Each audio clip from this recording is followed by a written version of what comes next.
Students, class 11th का chapter 2 unit and measurement.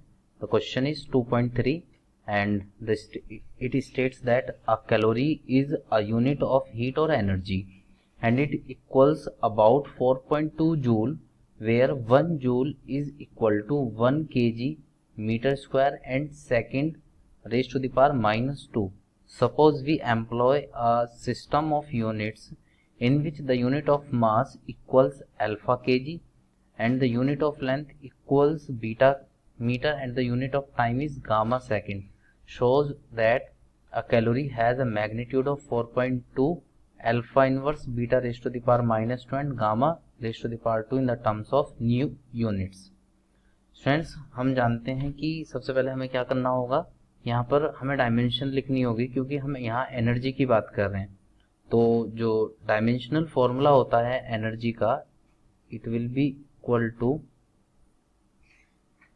mL2 T minus 2. तो ये formula होता है, मतलब ये डायमेंशनल फॉर्मूला है. और उसके बाद में हमसे ये कहा गया है कि हमें ना इसको दूसरी यूनिट में चेंज करना है. तो हम सबसे पहले क्या लिखेंगे कि जो पहली यूनिट है, in first unit m1 which is equal to 1 kg, और यहाँ से हम देखते हैं कि ये 1 kg और यहाँ L1 जो है वो होगा 1 मीटर और T1 is equal to 1 second. और हमें इसको किस में कन्वर्ट करना है, हमें इसको कन्वर्ट करना है M2 which is in alpha kg और L2 विच इज, यहाँ पर आप देख सकते हैं beta metre and T2 which is gamma second. और हम जानते हैं कि जब हम एक यूनिट की बात करते हैं तो N1 U1 बराबर होता है N2 U2. यहाँ पर N1 क्या है, ये न्यूमेरिकल वैल्यू है पहले ही सिस्टम में, और ये पहले सिस्टम की यूनिट है, और ये सिमिलरली दूसरे सिस्टम में न्यूमेरिकल वैल्यू हो गई, और U2 हमारा हुआ यूनिट, यानी कि दूसरे सिस्टम की जो यूनिट्स हैं जिसमें हमें कन्वर्ट करना है. तो स्टूडेंट्स, यहाँ से हम फाइंड आउट कर सकते हैं N2 की value which is equal to N1 and U1 divided by U2. And now you can write that N2 is equal to N1 and U1, that is पहले सिस्टम में.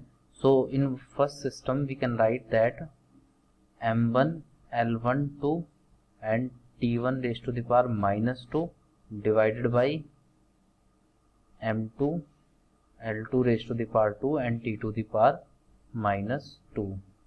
तो हम इसको थोड़ा सा सिंप्लीफाई करके लिख लेते हैं. ये होगा N1 एंड इसको M को एक साथ लिख लेते हैं, और similarly L1 divided by L2, इसकी पूरे की पावर हो गई 2, और ये T1 divided by T2 and raise to the power minus 2. चलिए अब हम यहाँ पर वैल्यूज पुट करते हैं.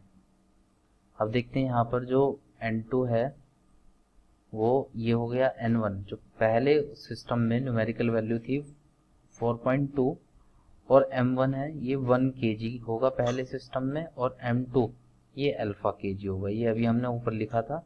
एंड L1 जो है वो हमारा होगा 1 metre and this is beta metre, and we can see that यहाँ पावर है हमारी 2, so we can write here 2 and this is 1 second and divided by gamma second and raise to the power minus 2. kg से kg cancel होगा, m से m and second से second.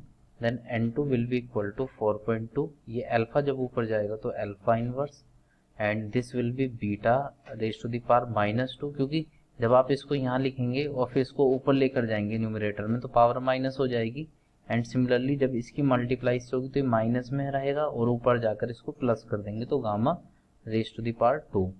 तो हमें ना यही प्रूफ करना था कि सेकंड सिस्टम में हमारा जो वैल्यू होगी वो ये होगी, और ये न्यू सिस्टम है, हम ये यहाँ लिख सकते हैं दिस इज न्यू सिस्टम और new unit. Now it is clear that we can write here कि 1 calorie will be equal to 4.2 alpha inverse beta raised to the power minus 2 and gamma 2 और न्यू यूनिट। तो यही हमें proof भी करना था। अगर हम ऊपर देखें तो हमें यही प्रूफ करना था, 4.2 and alpha inverse beta raise to the power minus 2 and gamma raise to the power 2 in terms of new unit. तो हमारा ये आंसर हुआ। Thank you students.